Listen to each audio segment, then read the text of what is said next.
दोस्तों आज हम 2014 में रिलीज हुई फिल्म ऑटोमेटा को एक्सप्लेन करेंगे। कहानी की शुरुआत में हमें बताया जाता है कि जब सूरज की सतह पर एक विस्फोट हुआ तो वहां से इलेक्ट्रोमैग्नेटिक रेडिएशन बाहर निकला और जब यह रेडिएशन अर्थ से टकराया तो धरती के 99% लोग मर गए। अब बचे हुए 1% लोग भी धरती को फिर से पहले जैसा बनाना चाहते थे, लेकिन इस काम के लिए उन्हें बहुत सारे लोगों की जरूरत थी। इसलिए एक कंपनी ने ऐसी लाखों रोबोट को तैयार किया जो शहर को फिर से बनाने में इंसानों की मदद करते हैं। इन रोबोट को प्रोग्रामिंग कहा जाता है, जिनके अंदर तो सिक्योरिटी प्रोटोकॉल भी डाली गई है, यानी कि यह रोबोट ना तो कोई इंसान को नुकसान पहुंचाते हैं और ना ही खुद को मॉडिफाई कर सकते हैं या रिपेयर कर सकते हैं, यानी कि उनके पास खुद की कोई टेक्नोलॉजी नहीं है। अब मूवी में 20 साल बाद का समय दिखाया जाता है, जहां सभी इंसान सिर्फ सिटीज में रहते हैं। साथ ही हम आसमान में बहुत सारे आर्टिफिशियल बादलों को देख सकते हैं, जिनका इस्तेमाल शहर के ऊपर बारिश करने के लिए किया जाता है। अभी एक पुलिस ऑफिसर इन्वेस्टिगेशन करने के लिए एक बिल्डिंग के अंदर जाता है। यहाँ उसको एक रोबोट मिलता है जो खुद को रिपेयर कर रहा था, जबकि उसके अंदर खुद से रिपेयर करने की टेक्नोलॉजी नहीं है। जब पुलिस ऑफिसर उसे ऐसा करते देखता है तो उसे गोली मारकर डिस्ट्रॉय कर देता है। वहीं हम जैक नाम के एक इंश्योरेंस इंट्रोगेटर को देखते हैं जो रोबोट बनाने वाली कंपनी के लिए काम करता है। वह एक फैमिली के कंप्लेंट करने पर उसके घर जाता है, जो दावा करते हैं कि इस रोबोट ने उनके डॉग की जान ली है, जिसके बाद जैक चाकू उठाकर अपने हाथ पर गिरा देता है, लेकिन गिरने से पहले वह रोबोट उसे पकड़ लेता है। जैक कहता है कि तुम्हारा रोबोट बिल्कुल परफेक्ट कंडीशन में है, यह किसी को भी नुकसान नहीं पहुंचाएगा, इसलिए तुम इंश्योरेंस क्लेम नहीं कर सकते। अब जैक ट्रेन से अपने घर जाता है, जहां उसकी प्रेग्नेंट पत्नी रेचल उसका इंतजार कर रही थी। जिसके बाद वह दोनों साथ में टीवी देखते हैं और जैक वहीं सोफे पर सो जाता है। अब अगली सुबह उसे कंपनी का मैसेज मिलता है, जिसके बाद उसकी मुलाकात लैब में काम करने वाली एक लड़की से होती है, जो उसे वह रोबोट दिखाती है जिसे उसने पुलिस वालों ने गोली मारी थी, क्योंकि उसे पुलिस वालों का कहना था कि यह रोबोट खुद को रिपेयर कर रहा था। लेकिन जांच करने पर पता चलता है कि इस रोबोट के अंदर किसी ने छेड़खानी की है, साथ ही इसके कुछ पार्ट्स भी बदल दिए हैं, जिसके चलते इस रोबोट ने इंसान के द्वारा बनाए गए सिक्योरिटी प्रोटोकॉल को तोड़ दिया है। यह बात बहुत अजीब लगती है, क्योंकि आज से पहले कोई भी रोबोट उन प्रोटोकॉल को नहीं तोड़ पाया। इसलिए वह अपने बॉस रॉबर्ट से मिलकर इस पूरे इंसिडेंट के बारे में इन्फॉर्म करता है। रॉबर्ट कहता है कि तुम उसे आदमी के बारे में पता लगाओ जो रोबोट को बदल रहा है। अगर तुमने यह टास्क पूरा कर लिया तो मैं तुम्हारा ट्रांसफ़र तुम्हारी पसंदीदा जगह पर कर दूंगा। अब जैक आगे इन्वेस्टिगेशन करने एक कंस्ट्रक्शन साइट पर जाता है, जहां हजारों रोबोट काम कर रहे थे। दरअसल जिस रोबोट को मॉडिफाई किया था, उसके कुछ पुर्जे यहाँ काम करने वाले एक रोबोट से मैच कर रहे थे। इसलिए वह यहाँ के सुपरवाइजर से बात करता है, कहता है कि तुम्हारे रोबोट दिन पर दिन निकम्मे होते जा रहे हैं। अगर तुम्हें सिक्योरिटी की इतनी ही चिंता है तो इस कचरे को यहाँ से क्यों नहीं हटवाते। दरअसल जिन लोगों के पास घर नहीं है, वो लोग झुग्गी झोपड़ी में शहर के बाहर रहते हैं और इस जगह पूरे शहर का कचरा जमा किया जाता है। तभी एक बूढ़ा शख्स जो गलती से इनके एरिया में आ गया था, यह लोग उसे शूट कर देते हैं। यह देखकर जैक को बहुत बुरा लगता है, लेकिन वह चाह कर भी कुछ नहीं कर पाता। तभी जैक की नज़र उस रोबोट पर पड़ती है जिसकी तलाश में वह यहाँ आया था, लेकिन वह रोबोट जैक को देखते ही शहर की सीमा से बाहर भाग जाता है। अब जैक उसे ढूंढते हुए एक कंटेनर के अंदर पहुंच जाता है, जिसके अंदर यह रोबोट छुपा हुआ था। जैक उसके साथ बात करने की कोशिश करता है, लेकिन यह रोबोट खुद को आग के हवाले करके डिस्ट्रॉय कर लेता है।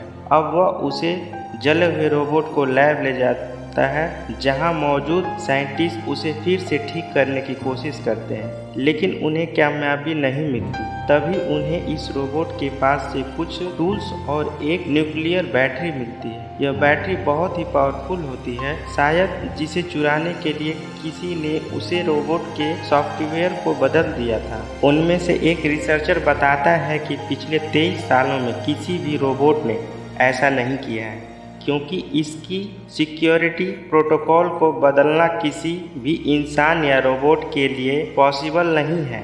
अब जैक इस केस की तह तक जाने के लिए उसमें लग जाता है, जहां उसे पुलिस वालों ने रोबोट को गोली मारी थी। तलाशी के दौरान उसे यह एक और न्यूक्लियर बैटरी मिलती है, जिसका मतलब था कि सभी मॉडिफाइड रोबोट यहां न्यूक्लियर बैटरी चुरा रहे हैं। जब जैक उसे पुलिस वाले आदमी वॉलेट से मिलता है, जो उसे एक मॉडिफाइड फीमेल रोबोट के पास ले जाता है, जिसे ब्लैक मार्केट में लोग मनोरंजन के लिए इस्तेमाल करते हैं। हालांकि यह रोबोट ज़रूरत पड़ने पर इंसानों को चोट भी पहुंचा सकता है। अब जैक इस रोबोट की ऑनर से मिलता है, जिसका नाम डॉक्टर है। जब उसे बताता है कि हमारे रोबोट के साथ कोई छेड़खानी कर रहा है, अगर हमने उसे ठीक नहीं कराया तो हमारी पूरी कंपनी डूब जाएगी, इसलिए मुझे उसे आदमी को पकड़ने में तुम्हारी मदद चाहिए। इसके बदले यह न्यूक्लियर बैटरी तुम्हारी हो जाएगी। पत्नी से कहता है कि इन्वेस्टिगेशन पूरी होते ही हम जल्दी ही यहाँ से चले जाएंगे और अपने बच्चों के साथ एक नए भविष्य की शुरुआत करेंगे। वहीं कंपनी के मालिक को पता चल जाता है कि जैक ने इलीगल डॉक्टर दूसरों के साथ सौदा किया है, इसीलिए वह जैक को तुरंत इन्वेस्टिगेशन रोकने के लिए फैक्स भेजता है। तभी जैक को डॉक्टर डोबरे का मैसेज मिलता है और तुरंत उसके घर जाता है। डॉक्टर बताती है कि तुमने जो डैमेज बायो कर्नल मुझे दिया था, उसे मैंने ठीक करके क्लियो के अंदर इंस्टॉल कर दिया है। जिसके इंस्टॉल होते ही वह खुद को रिपेयर करने लगी। यह बाकी किसी चमत्कार से कम। अचानक डोरबेल बजती है और जब डॉक्टर दरवाज़ा खोलती है तो दो छोटे बच्चे गोली मारकर उसकी हत्या कर देते हैं। यह बच्चे जैक पर भी हमला करते हैं, लेकिन वह अपनी जान बचाकर वहां से भाग जाता है और उसे और उसकी कार में बैठ जाता है, जिसे क्लियो यानी कि वह रोबोट चला रही थी। कुछ लोग उसका पीछा करते हैं और पीछे से उन पर गोली चलाते हैं, लेकिन क्लियो उनकी कार को पलट देती है और तभी एक भयंकर एक्सीडेंट होता है, जिसमें जैक बुरी तरह से घायल हो जाता है। अब अगली सुबह जब जैक को होश आता है तो उसे काफ़ी चोट आई है और वह फिर से बेहोश हो जाता है। वहीं क्लियो भी खुद को रिपेयर करती है और थोड़ी देर बाद वहां 3 और रोबोट आ जाते हैं, जो जैक को सीट पर लिटाकर वहां से ले जाने लगते हैं, क्योंकि इंसानों को बचाना इन रोबोट की पहली प्रायोरिटी थी। अब जब जैक जब जागता है तो उसे बहुत हैरानी होती है। वह और रोबोट आपस शहर चलने के लिए कहता है। तभी एक रोबोट बताती है कि शहर जाना हमारे लिए सुरक्षित नहीं है, इसलिए हम तुम्हें एक सेफ जगह ले जा रहे हैं। जैक देखता है कि यहाँ हर तरफ सफ़ेद रेगिस्तान है और दूर दूर तक कहीं भी शहर नज़र नहीं आ रहा, इसलिए जब रोबोट उसका आर्डर नहीं मानते हैं तो वह अकेले ही सिटी की तरफ जाने लगता है, लेकिन जख्मी होने की वजह से ज़्यादा दूर तक नहीं चल पाता और बेहोश होकर नीचे गिर जाता है। उधर जैक की पत्नी को लीवर पेन होना शुरू हो जाता है। वह उसे बार बार फ़ोन करती है, लेकिन नेटवर्क ना होने की वजह से उसका संपर्क नहीं हो पाता। वहीं वह चारों रोबोट जैक को फिर से अपने साथ लेकर आगे बढ़ते, वाटर कंडेंसर से पानी बनाकर उसे पिला देते हैं। अब सुबह होती ही यह सभी फिर से आगे बढ़ते हैं, लेकिन इस जगह रेडिएशन का लेवल बहुत ज़्यादा होता है, इसलिए जैक को काफ़ी परेशानी हो रही होती है। पानी मांगता है और जब पानी लेने जाता है तभी जैक अपने बैग से फ़ोन निकालता है और अपने साथ वालों को लोकेशन भेज देता है और साथ ही प्लेयर गन को निकाल कर छुपा लेता है। वहीं सिटी के अंदर हम कंपनी के लोगों को देखते हैं, जिन्हें अभी तक जैक का कुछ भी पता नहीं चलता है। इसलिए उन्हें लगता है कि जैक भी उन रोबोट के साथ मिला हुआ है। उधर वॉलेट को जैसे ही जैक का मैसेज मिलता है तो वह उसे ढूंढने के लिए निकल जाता है। अब वॉलेट उस जगह पर पहुंच जाता है जहां उसकी कार का एक्सीडेंट हुआ था। जैक का साथी बताता है रेडियो एक्टिव एरिया की तरफ गया है। उधर वह चारों रोबोट जैक को लेकर लगातार आगे बढ़ रहे होते हैं। तभी जैक एक जगह टॉयलेट करने के लिए रुकता है और मौका पाते ही फ्लेयर गन से फायर करता है, जिसे वॉलेट देख लेता है और जल्दी ही उसके दोस्त को लेकर उन तक पहुंच जाता है।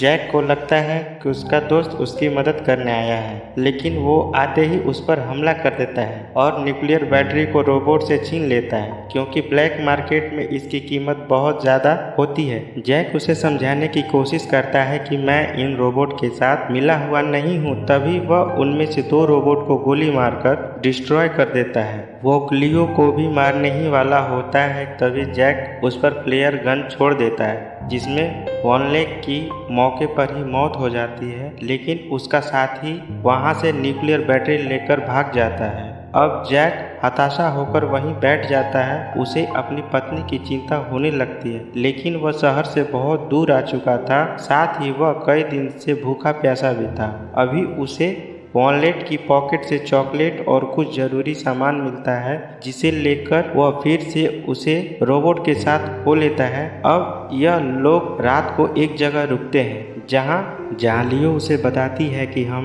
कल तक अपनी डेस्टिनेशन पर पहुंच जाएंगे। तभी जैक कहता है कि मुझे मेरी पत्नी के पास जाना है, शायद वह वहां पहुंचकर घर जाने के लिए कोई समाधान मिल जाएगा। उधर वह पुलिस वाला कंपनी के प्रेसिडेंट से मिलता है और बताता है कि मैं कुछ ऐसे रोबोट को देखा है मानो कि वह जिंदा है। जिसके बाद कंपनी का मालिक रॉबर्ट को सच बताता है। वह कहता है कि जब लैब में पहला रोबोट बनाया गया था, उसके अंदर किसी प्रकार का प्रोटोकॉल नहीं था, लेकिन धीरे धीरे वह रोबोट खुद की इंटेलिजेंस को डेवलप करने लगा और इतना इंटेलिजेंट हो गया, उन्हें समझ पाना हमारे लिए बहुत ही मुश्किल हो जाता था। इसलिए उन्हें कंट्रोल करने के लिए सिक्योरिटी प्रोटोकॉल को बनाया गया और यह प्रोटोकॉल भी इस रोबोट ने बनाए थे, जिन्हें समझ पाना किसी भी इंसान के लिए नामुमकिन था। प्रेसिडेंट कहता है कि हमें हर कीमत पर उन रोबोट को रोकना होगा जिन्हें सिक्योरिटी प्रोटोकॉल को तोड़ा है, वरना ये रोबोट पूरी मानव जाति के लिए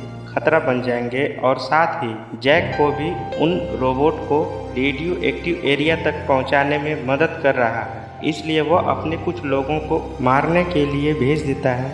उधर जैक क्लियो चलते चलते एक फैक्ट्री के नज़दीक पहुंच जाते हैं, जहां दूरबीन से देखने पर उन्हें एक काला कपड़ा से ढका कोई शख्स नज़र आता है। जब जैक उसके पास जाकर देखता है तो वह शख्स रोबोट होता है, जिसे देखते ही जैक समझ जाता है कि यह वही पहला रोबोट है जिसने बाकी रोबोट को बदला है। अब जैक तलाशी लेने के लिए फैक्ट्री के अंदर जाता है, जहां टेबल पर उसे रोबोट बनाने के बहुत सारे पार्ट्स मिलते हैं। यह सब देखने के बाद जैक बहुत डर जाता है और वो वहाँ से किसी भी तरह से भाग जाना चाहता है। इसलिए वह दौड़कर एक कार के नज़दीक जाता है और उसे खोलने की कोशिश करता है, लेकिन उसके अंदर बैटरी नहीं होती है। जब वो बहुत निराश हो चुका होता है, उसे एहसास हो जाता है कि अब वो मरने वाला है। तभी वह रोबोट उसके पास आता है और कहता है कि मृत्यु तो इंसान के जीवन चक्र का हिस्सा है। इस ग्रह पर कोई भी हमेशा के लिए जीवित नहीं रह सकता। शायद रेडिएशन की वजह से इंसान हमेशा के लिए धरती से समाप्त हो जाएंगे, लेकिन हम रोबोट एक इंसानी दिमाग की उपज हैं। इसलिए तुम्हारा समय अब हमारे अंदर है और इसी समय के जरिए इंसानों का अस्तित्व रहेगा। खाई के उस पार रेडिएशन का लेवल बहुत ज़्यादा है, जहाँ कोई भी इंसान हमारा पीछा नहीं कर सकता और ना ही हमें नुकसान पहुँचा सकता है, लेकिन उस तरफ जाने के लिए हमें न्यूक्लियर बैटरी की ज़रूरत है। इसके बाद जैक उसे वह न्यूक्लियर बैटरी दे देता है, जिसे उसे अपने पास छुपा कर रखा था। उधर कंपनी के कुछ गार्ड जैक को ढूंढते हुए वॉनलेट की बॉडी के पास पहुंच जाते हैं, जिन्होंने जैक की पत्नी और बेटी को किडनैप करके रख लिया था, जिन्हें यह अपने साथ लाए थे। दरअसल ये लोग जैक और उसके परिवार को मारना चाहते थे। दूसरी तरफ रोबोट जब उनका बचाव करता है तब कॉनवेल उस पर गोली चलवा देता है। वहीं जैक ड्रिंक करने के बाद क्लियो के साथ डांस करता रहता है और उसे पता चलता है कि क्लियो इंसानों की तरह फील कर सकती है। अब यह तीनों रोबोट मिलकर एक और नया एडवांस रोबोट तैयार करते हैं। उसमें न्यूक्लियर बैटरी के लगाते ही